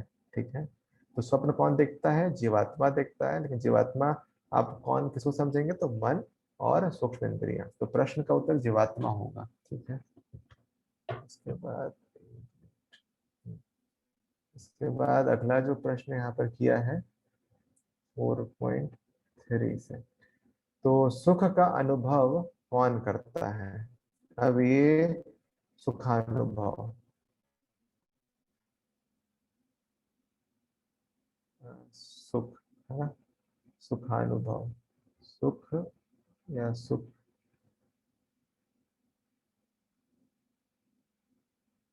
सुख का अनुभव ये कौन करता है। तो सुख का अनुभव क्या है, मन करता है। यहाँ पर बताया गया, ये छोटी छोटी चीजें हैं। इसी तरह से प्रश्न कर सकता है कि स्वप्न कौन देखता है, सुख का अनुभव कौन करता है। तो टर्मिनोलॉजी इसमें दी गई है। तो मन को सुखानुभव होता है, और मन से, इसमें ये बताया है, तो मन किसका राजा है, इंद्रियों का राजा है, ये बताया गया है। तो मन से जीवात्मा को भी सुख प्राप्त होता है, जीवात्मा को भी सुख प्राप्त होता है। ये आप रिलेट करके हमेशा देखिए, यहाँ पे स्वप्न देखता है तो जीवात्मा देखता है किसकी सहायता से, मन और सूक्ष्म इंद्रियों के माध्यम से। जब सुख की अनुभूति होती है तो किसको होती है, मन को होती है, लेकिन उसकी तृप्ति कहाँ तक जाती है, जीवात्मा तक, यानी शरीर तक ही हो रही है, यानी इंद्रियों तक वो बात किया जा रहा है, तो रिलेटेड है। अब ये चीजें हो गई हमारी तीन प्रश्न। अब चौथा प्रश्न क्या है ना, चौथा प्रश्न क्या है कि यह सब किससे प्रतिष्ठित है, यानी कि किसके द्वारा ये चीजें हो रही है, इनका आधार कौन है। तो इनका जो आधार है वो आधार कार्ड वाला नहीं, लेकिन ये आधार जो हमारा है, यानी कि जो बेस है, इसका नींव है, वो कौन है, वो हमारी आत्मा है, या इसको यहाँ पर कहा गया है परमात्मा या परब्रह्म, है ना, आत्मा। तो आत्मा इसका आधार है, या आप कह सकते हैं कि आत्मा में सारी चीजें प्रतिष्ठित हैं। तो इस तरह से चारों प्रश्नों के उत्तर ये हैं। ठीक है, तो यहाँ पर से चौथे प्रश्न का उत्तर हो जाता है। ठीक है, अगला जो है पांचवा प्रश्न। यहाँ तक बस समझ में आ रहा होगा आपको, आप लोग इसको नोट भी करते चलिएगा, फिर इसको दोबारा से रिव्यू करिए कि भाई आखिर हम लोग पढ़ क्या रहे हैं, है ना। तो आपको क्या होगा, थोड़ा सा समझ में आने लग जाएगा। मतलब ये चीजें पॉइंट्स में लिखा रहा हूँ तो आपको पता है क्या क्या इंपॉर्टेंट है। एक चीज और मैं इसमें आपको बता देता हूँ कि जो आपका चौथे प्रश्न में एक प्रश्न आता था ना, हाँ, ये चीज आपको बता देता हूँ जो कि इसमें है। ये प्रश्न कम आते हैं, लेकिन कम आते हैं। क्या प्रश्न है, ये पंचाग्नि है ना, ये पंच अग्नियों के नाम मैं लिखवा देता हूँ आपको, ताकि ये आपको थोड़ा सा सुविधा हो जाए। ठीक है, तो ये क्या है, पंच अग्नि है ना, जो पहला प्रश्न है ना, उसका उत्तर क्या है, कौन जागती है, तो ये पंचाग्नि, पंचाग्नि है। अब पंचाग्नि में पांच अग्नियां हैं, तो इनको कैसे समझने का है। तो हमारे जो पांच प्राण है ना, तो इसमें बताया गया है कि अपान, समान, सॉरी, अपान, प्राण, व्यान, समान और उदान। तो अपान, तो अपान की जो अग्नि है उसको गार्ह पत्य अग्नि कहते हैं, है ना, गार्ह पत्य, गार्ह पत्य अग्नि। उसके बाद जो प्राण है, ये पहला हो गया। दूसरा अगर हम लोग देखते हैं, प्राण नामक जो प्राण है, उसकी अग्नि क्या है, आहवनीय अग्नि, यानी कि इसको आवाहित कर सके, या इसका एक्सप्लेनेशन में नहीं जाएंगे हम लोग, खाली इनके नामकरण को समझेंगे। आवहनीय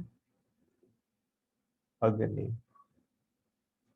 तीसरा जो प्राण है वो है व्यान, इसकी अग्नि का क्या नाम है, दक्षिणाग्नि,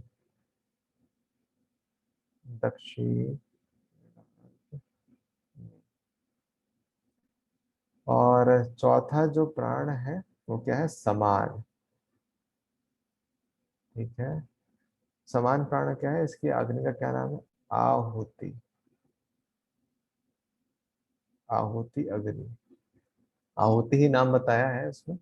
और पांचवा जो है वो है उदान। मतलब हर एक चीज को ऊर्जा चाहिए, तो ऊर्जा को यहाँ पर अग्नि के संबंध में रिलेट करा गया है, और उसी को ही यहाँ पर, जिससे वो चलती है, गाड़ी का ईंधन कह सकते हैं। प्राण का संचार कैसे होगा, अगर अग्नि जलेगी तब होगा, है ना। तो ईष्ट फल, ईष्ट फल बताया गया है। ठीक है, अच्छा, आपको तो दिख नहीं रहा है, ये थोड़ा सा मैं बड़ा कर दूंगा तो आपको दिख जाएगा। हम्म,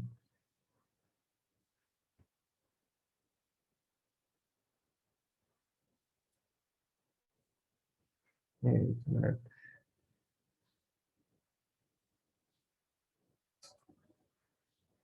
हाँ, तो ये थोड़ा सा हो नहीं रहा है बाद बाकी आप देख लीजिए इसको, मतलब मैं ये शेयर कर दूंगा, स्क्रीनशॉट ले लीजिएगा। तो क्या पहला अपान है, तो उसका अग्नि जो है वो गार्हपत्य अग्नि है, दूसरा प्राण है क्या हवनी अग्नि है, तीसरा व्यान का दक्षिणाग्नि है, और चौथे का है यानी समान प्राण का आहुति अग्नि है, उदान प्राण का है इष्ट फल नामक अग्नि है। तो ये पहले प्रश्न में पंचाग्नि है। इस पर प्रश्न उतने नहीं बनते हैं, लेकिन आपको जानना चाहिए, इसलिए मैंने आपको बता दिया। अब अगले प्रश्न की तरफ चलते हैं ना।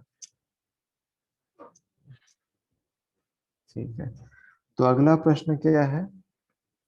हाँ, अगला प्रश्न ओमकार के विषय में है। ये बहुत ही अच्छा है। यहाँ पर आपको जो ओम है वो उसकी विलक्षणता के बारे में यहाँ इस उपनिषद में प्राप्त होगा। तो ये प्रश्न किन्होंने कहा, ये प्रश्न पूछा शिवीपुत्र सत्यकाम ऋषि ने। तो ये प्रश्न किन्होंने किया, सत्यकाम ऋषि ने। ठीक है, ये प्रश्न उन्होंने किया। तो ओमकार की उपासना से मनुष्य किस लोक को जीत लेता है। तो यानी कि ओमकार की महिमा के बारे में वो जानना चाह रहे हैं। तो ओमकार को हम लोग समझते हैं। तो ओमकार क्या है, ओमकार में तीन अक्षर होते हैं, है ना, अ, उ और इसको हम लोग मकार बोलते हैं, अकार उकार और मकार।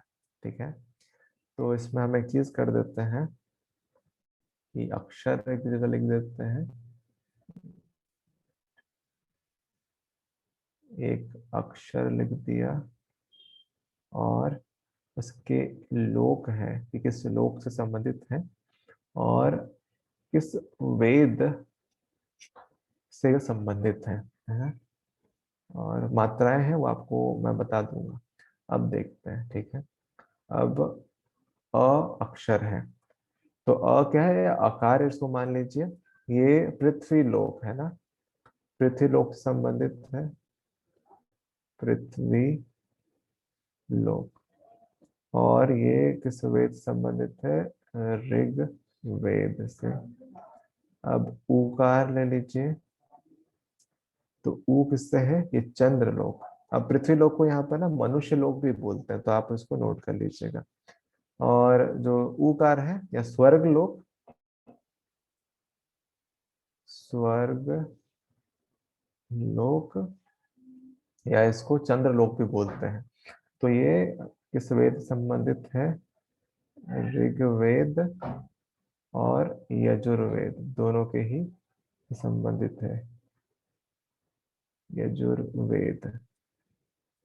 इसके संबंध में आपको जिज्ञासा हो रही होगी, लेकिन इन जिज्ञासाओं के लिए एक हम लोग अभी फोकस्ड हैं, इसलिए हम इस पर ज्यादा डिस्कशन नहीं करेंगे। इस पर ना एक पूरी क्लास पे ली जाए ना तो भी बहुत कम है, मतलब बहुत ही, अगर आगे भविष्य में मुझे मौका मिला है इस तरह से बताने को, तो मैं आपको ये पूरी तरह से व्याख्या करूंगा। और बहुत ही शानदार है, ओम का या प्रणव कहते हैं उसको, हमारे उपनिषदों में और पूरे शास्त्रों में इतना शानदार बताया गया है कि बहुत विलक्षण है। तो अभी हम लोग फोकस रहेंगे। और ये बता दूं कि अखिल भारतीय विश्व महासंघ की तरफ से जो अलग से योग ज्ञान का अभी जो परियोजना चल रही है, तो उसमें इन्हीं चीजों को, मान लीजिए कि इनको इस पर और जानने की इच्छा है, तो वहां पर वेदों का अध्ययन, उपनिषदों का अध्ययन अलग से की जा रही है। तो वहां पर आप लोग डीप स्वाध्याय क्रम में, जानने की इच्छा के क्रम में आप लोग वहां पर जुड़ सकते हैं। तो आप लोग वहां से इसके संबंध में और अधिक जानकारी ले सकते हैं। बस बाकी हम लोग फोकस्ड रहेंगे अभी यूजीसी नेट की तैयारी के लिए। तो यहाँ पर यजुर वेद हो गया, ऋग यजु और साम वेद, ये इससे संबंधित है। अब इसका मतलब क्या हो गया है ना, अब इसका थोड़ा सा जो इसमें इस उपनिषद में भाव है वो क्या है। जब हम लोग अ की उपासना करते हैं, यानी कि अ का उपासना, यानी कि जब हम लोग उसके अलग अलग क्रम बताए गए हैं उस पर नहीं जाते हैं, कि अ की उपासना यानी कि जो हमारा ये पृथ्वी लोक है, यानी कि इस संसार को जब हम लोग रिलेट करके रहते हैं, अपनी जिम्मेदारी का वहन करते हैं, और साधना का पूरा क्रम है ना। तो अ का जब अ की उपासना करते हैं, तीनों है, अ उ और व, इनको आप कैसे समझिए, ये तीनों क्या है, साधनाएं हैं। ये अलग अलग तरह की साधनाएं, हम लोग तो इसको ध्वनिया मानते हैं, लेकिन इस प्रश्नोपनिषद में इसको साधनाओं के क्रम में बता दिया कि जो ओमकार है एक तरह से साधना है। और ये साधना सिर्फ उच्चारण से नहीं होगी, ये जीवन शैली को ही बेहतर बनाकर होगी। इसे हमेशा याद रखिए, योग हमेशा जीवन शैली है ना, तो उस चीज को याद रखिएगा। तो अ, उ और म इनकी साधना जो होती है, यानी अ की साधना करते हैं अगर, तो हम लोग मृत्यु लोक को जीत सकते हैं, या मनुष्य लोक इसको कहते हैं, सॉरी, ये पृथ्वी लोक जो है ना, मृत्यु लोक भी कहते हैं या पृथ्वी लोक भी कहते हैं, मनुष्य लोक भी कहते हैं। तो इसको आप जीत सकते हैं, यानी कि जो भौतिक संपदाएं हैं उनमें आप बेहतर बन सकते हैं। और इनको जो इस वेद संबंधित बताया है, ऋग्वेद से बताया है। ऊकार की जब साधना करते हैं, यानी इसको भी अलग तरह से लिया गया है, जो साधना क्रम अलग अलग है, उस पर नहीं जाएंगे। जब ऊकार की साधना करते हैं तो स्वर्ग लोक की प्राप्ति होती है, यानी कि स्वर्ग को आप जीत जाते हैं। और मकार है या म की साधना करते हैं तो आप ब्रह्मलोक को जीत लेते हैं। तो ये इसमें बताया गया है। कुल इस प्रश्न का उत्तर इस तरह से है। ठीक है, इसको संक्षेप में हम लोग इतना ही समझेंगे। तो ये चीजें आपको याद रखनी चाहिए कि अ कौन से पृथ्वीलोक है, उ कौन सा स्वर्ग लोक है, म क्या ब्रह्मलोक है। ठीक है, तो इस तरह से इनकी साधनाओं का जो परिणाम है, इनको जीतने के बराबर बताया गया कि इनको आप विजय हो सकते हैं। और हमेशा है कि ये इनर इंजीनियरिंग या ये आप अपने आत्म साक्षात्कार की जो पूरी व्यवस्था है उस ओर इंगित करता है, उस ओर ले जाता है। ठीक है, अब आखिरी प्रश्न है ना, ये इम्पोर्टेंट है। तो आखिरी प्रश्न है, ये 16 कलाओं से पुरुष कहाँ मिलता है? तो ये भारद्वाज के जो पुत्र हैं सुकेशा ऋषि, सुकेशा ऋषि, वो यह प्रश्न करते हैं। क्या प्रश्न है कि 16 कलाओं से युक्त पुरुष कहाँ मिलता है या कहाँ रहता है? अब 16 कला है, तो इस शरीर में ही अब यहाँ से आपको एक चीज और समझ में आई कि जो इनर इंजीनियरिंग है, कि अंतर जगत की यात्रा है, ये सारे कुछ आपको कहाँ तक लेकर आ रहे हैं? जिनका उत्तर है पिपलाद ऋषि का, तो उनका उत्तर है कि जो हमारा शरीर है ना, इस शरीर में ही, इस भौतिक शरीर में ही, इसको आप देख रहे हैं जो हमारे पास है, शरीर में ही 16 कलाओं से युक्त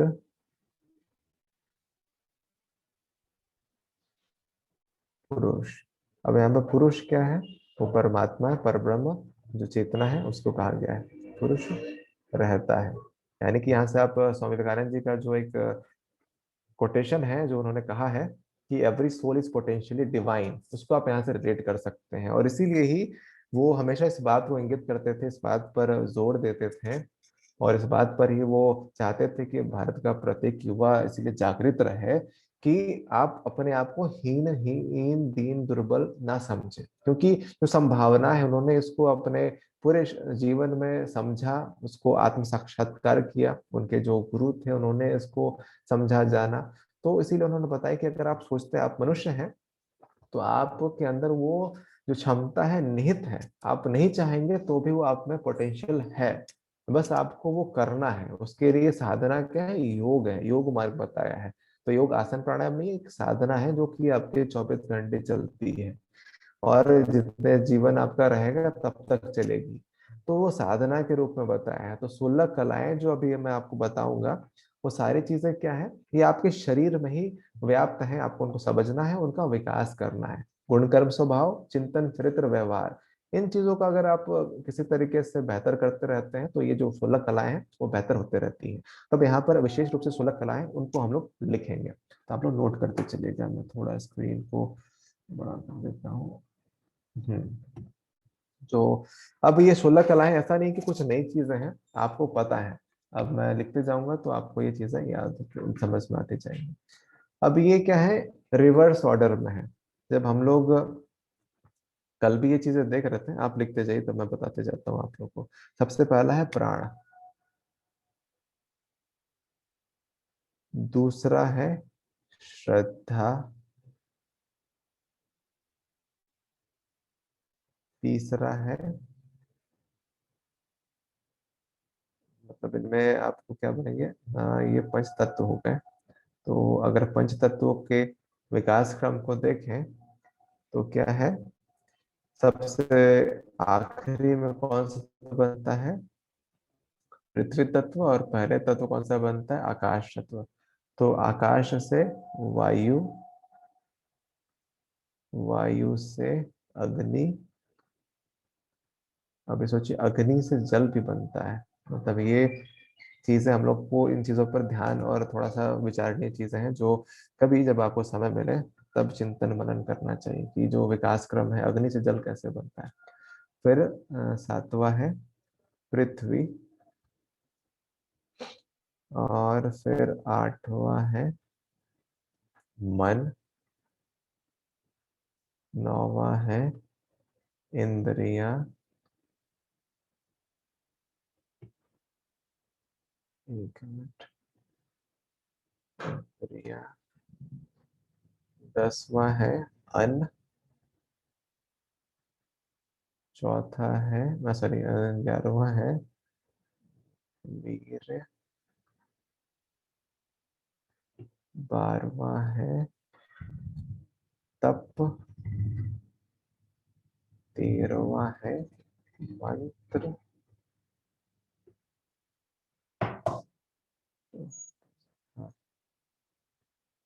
14वां है कर्म,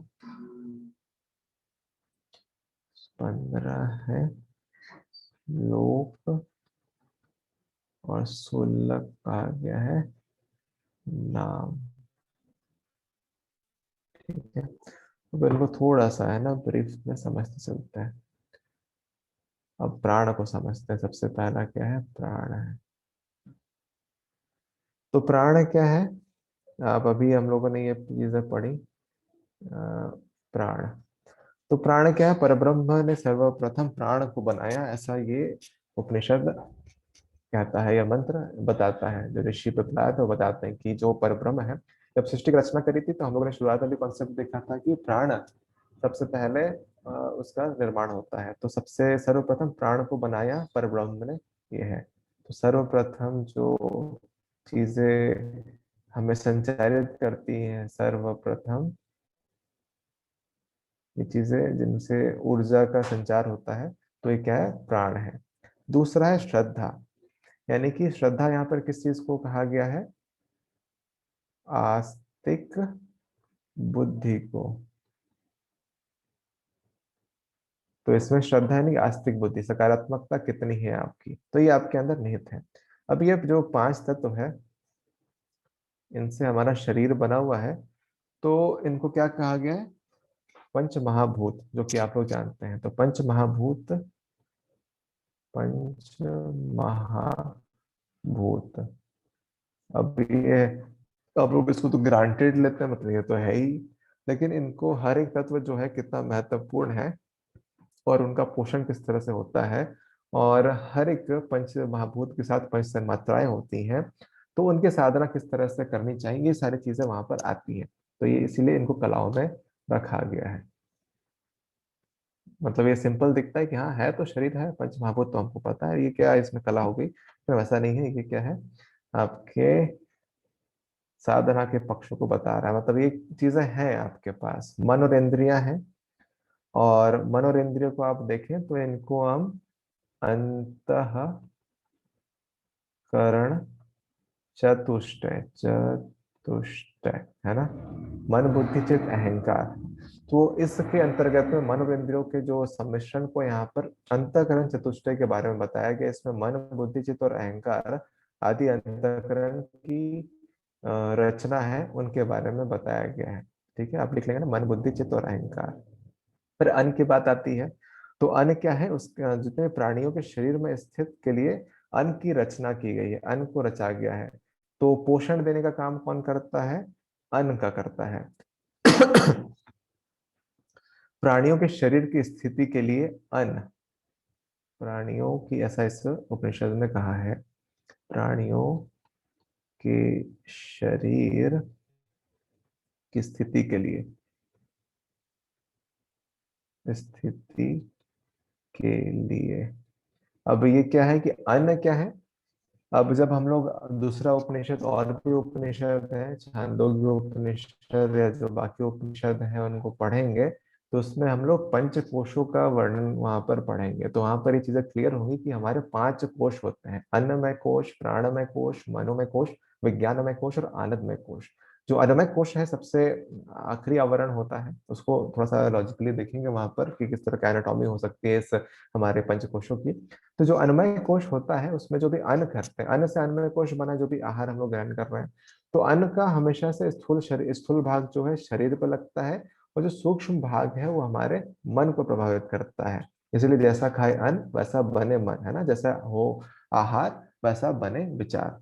तो ये चीजें जो कॉन्सेप्ट है यहाँ से आई हुई है, तो उनको हम लोग सामान्य शब्दों में कहते हैं, उपनिषदों में इस तरह से बताया गया है। और तो वीर को क्या बताया गया है? बल बताया गया है ना। जो हमारे सप्त धातुएं होती हैं उसमें वीर सबसे आखिरी धातु है, उससे ओज बनता है, जिससे हमारे शरीर को बल की प्राप्ति होती है। और उसके बाद तप बताया गया है। तो इंद्रियों के संयम से तप की प्राप्ति होती है, जो सभी के अंदर निहित है, ऐसा बताया है। और मंत्र, मननात् त्रायते इति मंत्र, यानी कि मन को जो नियंत्रित करे उसको मंत्र कहते हैं। तो इसमें यह बताने का प्रयास किया है कि जो उपासना के लिए जो व्यक्ति है वो क्या करे, मंत्र का उपयोग उसके पास हमेशा से है, तो उपासना के लिए बताया गया। फिर कर्म बताया गया, तो अंतःकरण के सहयोग के लिए किए जाने वाले कर्मों का निर्माण, है ना। तो इसमें है अंत, आप कैसे करेंगे जो भी काम, आपको ये सारी चीजें कैसे होंगे, आप कुछ कर्म करेंगे तभी तो होगी ना। तो उसमें ये चीजें बताएं कि अंतःकरण के संयोग के लिए, अंतःकरण के सहयोग के लिए किए जाने वाले कर्म के लिए किए जाने वाले कर्मों का निर्माण,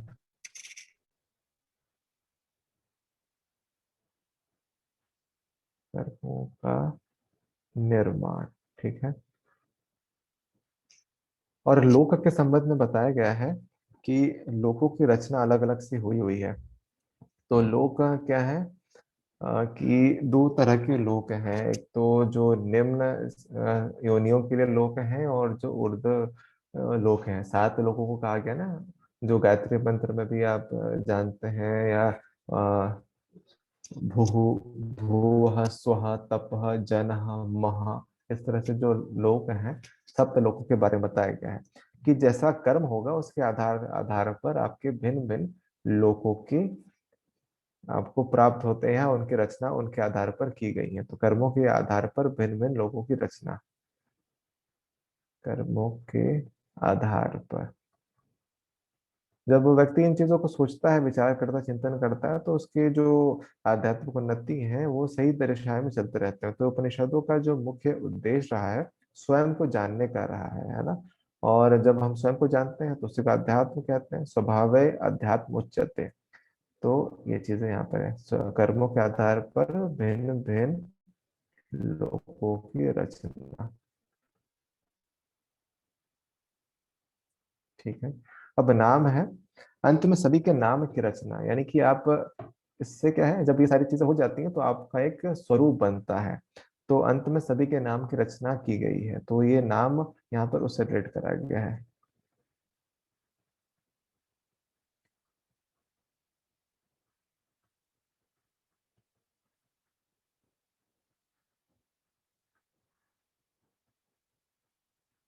ठीक है। अब इस प्रकार जो 16 कलाओं से युक्त इस ब्रह्मांड की रचना करके जीवात्मा के सहित परमेश्वर इसमें स्वयं प्रविष्ट हो गए हैं, इसलिए वे 16 कलाओं वाले पुरुष कहलाते हैं। जो प्रश्न था, हम लोग प्रश्न की तरफ ऊपर जाते हैं कि 16 कलाओं से पुरुष कहाँ रहता है, तो उन्होंने बताया कि शरीर में रहता है। तो शरीर में कैसे रहता है, इन 16 चीजें जो है उनके आधार पर रहता है। और ये 16 कलाएं हैं और उसी को ही पुरुष कहते हैं, और ये गुण हमारे अंतर में है। और अगर आप, अगर कहीं अगर इसको समझते हैं कि जो अहम ब्रह्मास्मि वाली जो ब्रह्म वाक्य है, तो वो कहीं अतिशयोक्ति बिल्कुल भी नहीं है। और ये हमारे अंदर ये सारे गुण हैं। और चाहे शिवो हम कहिए, से सच्चिदानंदो हम कहें, क्या तो हम तत्वमसी कहें, कुछ भी कहें, कि जो उस ब्रह्म को हम लोग अपने अंदर में अगर देखने का प्रयास करते हैं तो वो क्या है, बिल्कुल सत्य है। तो इस आधार पर ये 6 प्रश्न किए गए। तो ये 6 प्रश्नों का समावेश यहाँ पर होता है इस प्रश्नोपनिषद में, ठीक है। यहाँ से कुछ प्रश्न बने या कुछ लगा तो मैं एक बार क्वेश्चन देख लेता हूँ चैट बॉक्स में। पंच प्राणाग्नि नाम, हाँ तो वो मैंने आपको बता दिया। फिर अच्छा, ठीक है, तो मैं आपको कुछ प्रश्न दिखाता हूँ, उनको आप देखिएगा, है ना, और उनको हम लोग करेंगे। तो यहाँ तक किसी का कुछ प्रश्न हो तो बताइएगा, बाद बाकी अभी हम लोग कुछ क्वेश्चंस कर लेते हैं जो कि आपके ये सब तो कर लिया था आपने। हाँ, किन उपनिषद तक हो गया था? कठोपनिषद बचा हुआ था। ठीक है, चलिए थोड़ा सा एक एक प्रश्न को दिखाते हैं ताकि आप लोग जो एक्टिव है ज्यादा वो इधर से रेफरेंस मेंशन करिए। किस चीज का रेफरेंस, किस चीज का रेफरेंस आप बोल रहे हैं ऋतु जी?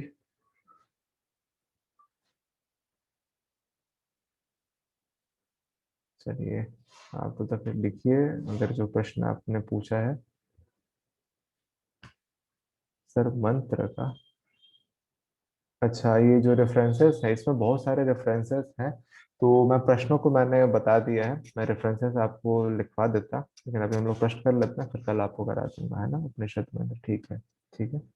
चलिए तो सबसे पहले कठोपनिषद है ना, सबसे पहला प्रश्न नीचे 34 नंबर जो है। ओके, आप कुछ पूछना चाह रहे हैं राजेंद्र जी? ओके ओके, हाँ पूछिए। प्रणाम सर। जी प्रणाम, हेलो। बताइए। पंच प्राण के हाँ साथ आवाज आ साथ रही है। पंच उपप्राण जो होते हैं, उसका हम्म। उपप्राण और मुख्य प्राण जो है पांच, उसका कुछ संबंध हो सकता है क्या? क्या होता हाँ है क्या? हाँ, होता है ना, बिल्कुल होता है। लेकिन इस उपनिषद में उसके बारे में नहीं बताया गया है कि उपप्राण के बारे में अलग से उल्लेख नहीं किया गया है। जो आप लोगों ने योग हम्म, कुंडली उपनिषद और बाकी में आपने जो पढ़ा होगा तो वहां हम्म, पर ये मिलेगा आपको। तो कॉन्सेप्ट है क्लियर, देखिए अब प्राण है उपप्राण है। अब उनके लिए जो जैसे कि सूक्ष्म क्रियाएं होती हैं, पलक झपकाना, हिचकी आना, और जो भी आपको निद्रा आने की जो टेंडेंसी है, इस तरह के जो छोटे छोटे एक्टिविटीज हैं, तो वो किसके द्वारा क्रियान्वित होते हैं? उपप्राण के द्वारा होते हैं। तो नाग, कूर्म, कृकल, देवदत्त और धनंजय, ये 5 हम्म। उपप्राण बताए गए हैं। ठीक है। अच्छा, लेकिन ये जो उपप्राण है वो मतलब मान लो कि ये हम्म नाग जो उपप्राण है वो कौन से प्राण के साथ जुड़ा हुआ है? ऐसा कुछ कोरिलेट कर सकते हैं क्या उसको? हम्म हम्म। इसका रेफरेंस मैं पता करके बता दूंगा, है ना, मतलब इसमें है, चलेगा, मुझे चलेगा। अभी एग्जैक्टली नहीं पता है, मतलब मैं एक दो हम्म। का बता दूंगा लेकिन बाकी सबका नहीं बता पाऊंगा। तो मैं इसको नहीं, कंफर्म करके आपको सिंपल कल बताता हूँ। चलेगा, चलेगा। ये सवाल पूछने इसलिए पूछ रहा हूँ क्योंकि अगर इसका रिलेशन हमको पता चल जाए तो हम्म। उसका लोकेशन और वो सब कुछ याद रखने में आसानी जाती है फिर, हाँ इसलिए। हाँ बिल्कुल बिल्कुल, ठीक है, मैं ओके, बता दूंगा ओके। आपको। जी। Thank you, thank you. और किन्हीं का कुछ प्रश्न है तो आप पूछिए। चलिए ठीक है, तो हम लोग यहाँ से प्रश्न को करते हैं। हाँ, तो यम तथा नचिकेता संवाद किस उपनिषद में बताया गया है? बहुत ही कठिन सवाल है ये। किन उपनिषद में है, कि ऐत्रेय उपनिषद में है, कि छांदोग्य उपनिषद में है, कि कठोपनिषद में है? ये 34 नंबर क्वेश्चन कर रहे हैं हम लोग। आप लोग आंसर लिखते चलिए इसका, है ना। ठीक है, देखिए कि उन्होंने बी क्यों कर दिया आपने, है ना। ये यम और नचिकेता का संवाद हमने कल करा है, कठोपनिषद में है ना, केनोपनिषद में नहीं है। ठीक, इसमें वाजश्रवा ऋषि थे, आपको याद होगा तो, है ना, और नचिकेता उनका पुत्र था। तो ये कठोपनिषद के अनुसार शिष्य एवं पुत्रों की कितनी श्रेणियां होती हैं, बताइए। शिष्य एवं पुत्रों की कितनी श्रेणियां होती हैं? अहो ये सुना नहीं। 34, हम्म, चलिए 34 का क्या आंसर बताया है? इसमें जो आंसर है वो 3 बताया गया है। ओहो, क्या हो रहा है?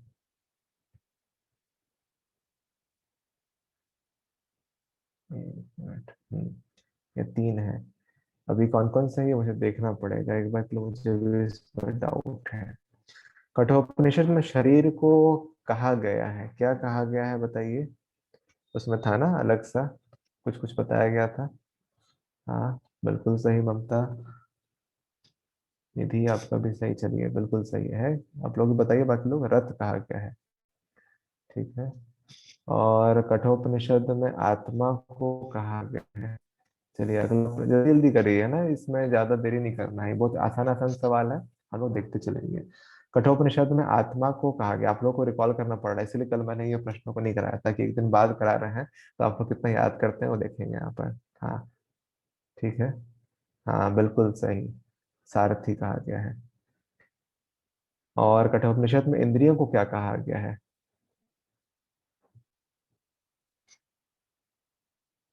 और बताइए बाकी लोग कहाँ हैं? 29 लोग दिख रहे हैं मुझे इसमें। चलिए बताइए बताइए। हाथी कहाँ है, घोड़ा कहाँ है, रथ कहाँ है, कि स्वामी कहाँ है? चलिए, दुष्ट घोड़े यहाँ लिखे हुए हैं। कठोपनिषद के अनुसार परमात्मा का स्थान कहाँ है? हमने इस पर अलग से चर्चा भी करी थी। हम्म, देखिए। हम्म, बताइए। परमात्मा, कठोपनिषद के अनुसार परमात्मा का स्थान कहाँ है? मन में है, कि हृदय में है, अंगूठे में है, या कंठ में है? देखिए कुछ लोगों ने ना मन भी बताया, तो मन आंसर नहीं है ना, हृदय है, हृदय में है स्थान। फिर कठोपनिषद के अनुसार योग क्या है? आपको मैंने रेफरेंस किया था योग की परिभाषा के साथ में, तो यह याद करिए कौन सा है।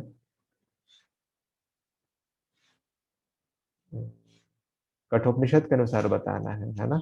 कठोपनिषद के अनुसार इंद्रियों की योग की क्या परिभाषा है? पहला, इंद्रियों की स्थिर स्थिर धारणा, चित्तवृत्ति निरोध, समाधि, ध्यान।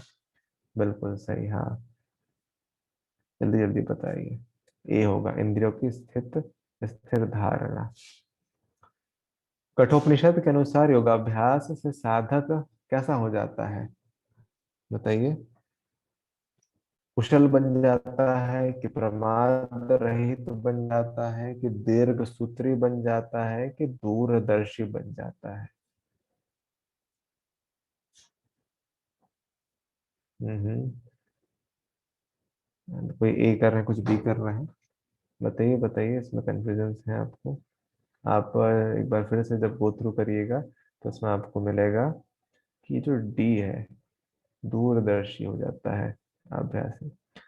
कठोपनिषद के अनुसार योग युक्त रहने के लिए क्या आवश्यक है?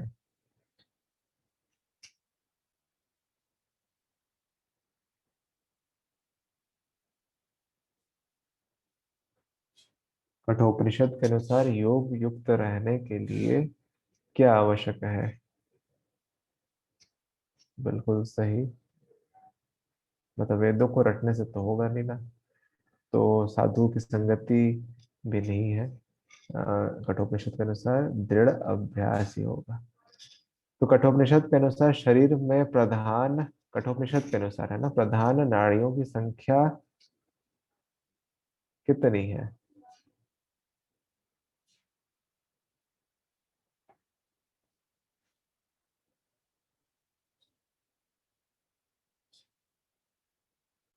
बताइए बताइए। प्रधान कहाँ है ना, प्रधान नाड़ियों की संख्या बताइए।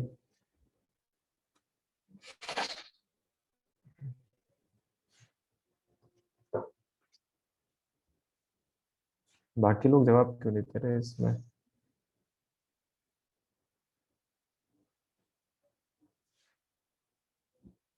1 मिनट, ये क्या है? चलिए, कुछ लोग 3 बोल रहे हैं, कुछ लोग 4 बोल रहे हैं, सॉरी 101 बता रहे हैं। क्या, 1 मिनट रुकिए, 1 मिनट इसमें भी दे दीजिए। 1 मिनट।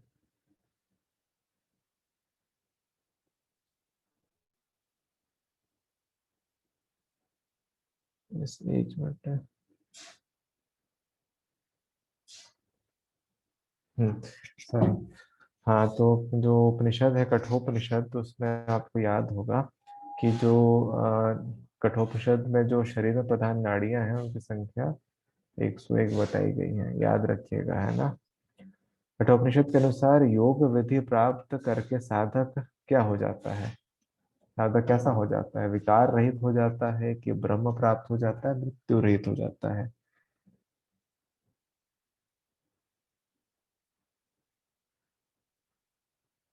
क्या बात है, आप लोग तो बिल्कुल सही बता रहे हैं।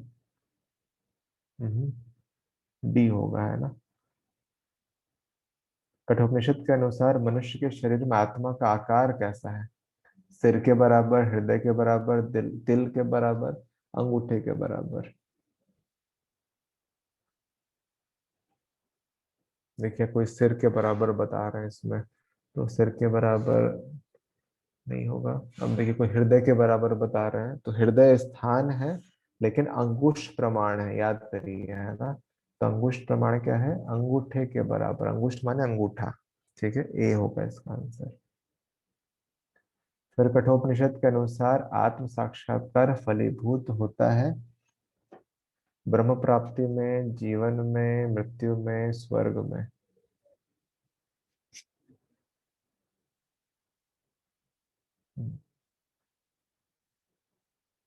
सही बात है, ब्रह्म प्राप्ति में इजी है ये। उसके बाद, हाँ, अब आता है हमारा ये प्रश्नोपनिषद, है ना? तो जो प्रश्नोपनिषद है उसमें 5 प्रकार के जो मुख्य प्राण को किस उपनिषद में बताया गया है ना? तो ये बताइए, 47 का आंसर बताइए। कठोपनिषद, केन, प्रश्न, है ना? हाँ, प्रश्नोपनिषद इजी है। प्रश्नोपनिषद के अनुसार सूर्य किसके रूप में उदित होता है? हमने कैटेगराइज पढ़ा था, रई और प्राण, है ना? तो आपको को याद होगा कि ए है, ए आंसर होगा। तो सबसे पहला जो प्रश्न था उसमें संसार की उत्पत्ति कैसे हुई है, तो रई और प्राण, तो यहाँ पर प्राण होगा। अब देखिए, रई के बारे में पूछ रहा है, तो प्रश्नोपनिषद के अनुसार रई परमात्मा का है, कैसा, उत्तरायण की दक्षिणायन है, ये बताइए कौन सा अंग है? बिल्कुल सही, दक्षिण अंग है ना? नहीं नहीं, दक्षिण अंग है, उत्तरायण कैसे होगा? याद करिए।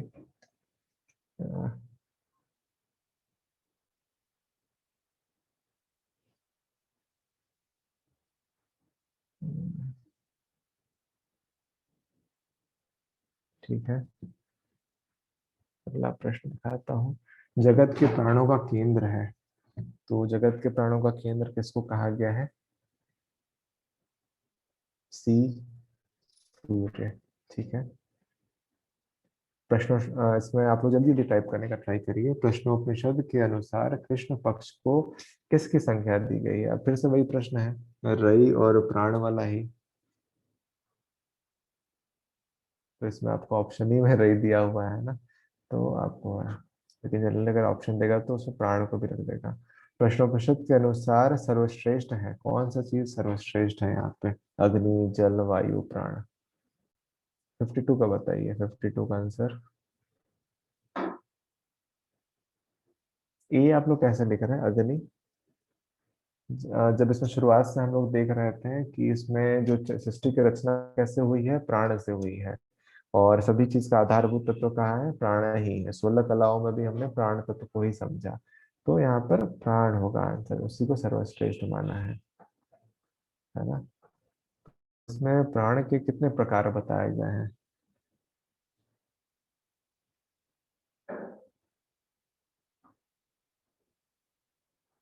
ठीक है, 5 प्रकार हो गए।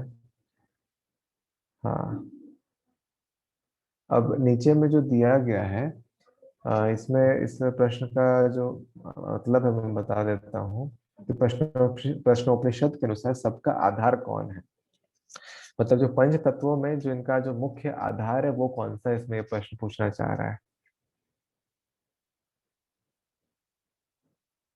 बताइए, ए बी सी डी। बिल्कुल सही। ये चीजें मैंने वहां पर आपको बताई थी कि आकाश, वायु, आकाश के बाद वायु बनता है ना?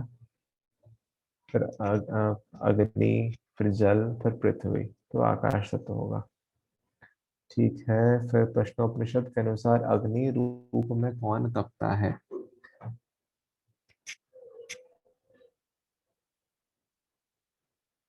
प्राण हो गया ना, प्राण तपता है।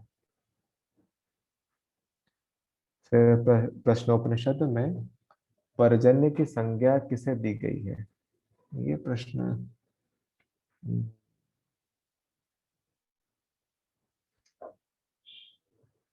चलिए, ये प्रश्न थोड़ा देखने लायक है। हम्म,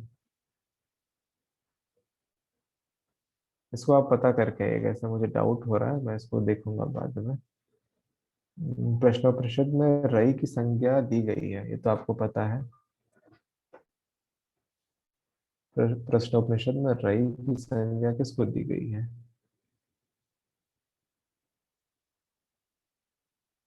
यहाँ पर ऑप्शन में ही नहीं है ये, है ना। ये थोड़ा अलग तरह का प्रश्न है। या तो या सूर्य को देना था, नहीं नहीं, प्राण तो रई और प्राण दो तत्व हैं, है ना।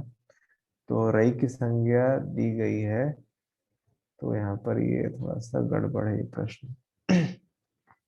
58 का बताइए। प्रश्नोपनिषद के अनुसार, यानी प्रश्नोपनिषद के अनुसार वेदों की संपूर्ण ऋचाएं किसमें प्रतिष्ठित है?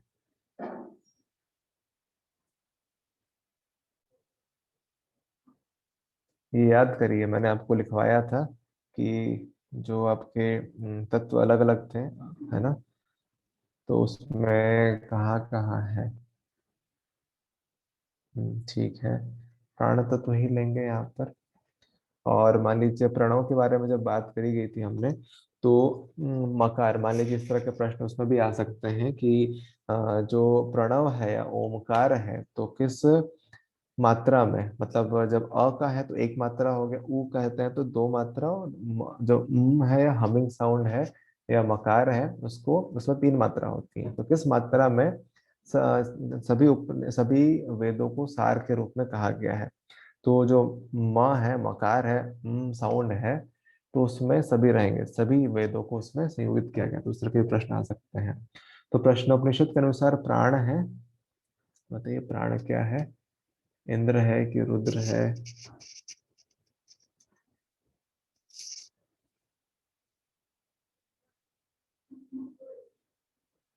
इसमें सभी चीजों को ले सकते हैं, ये लॉजिकल क्वेश्चन यहाँ पर रखा है।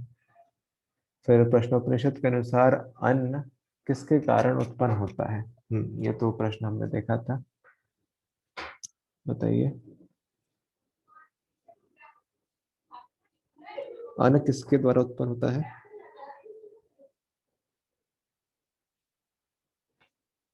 हम्म,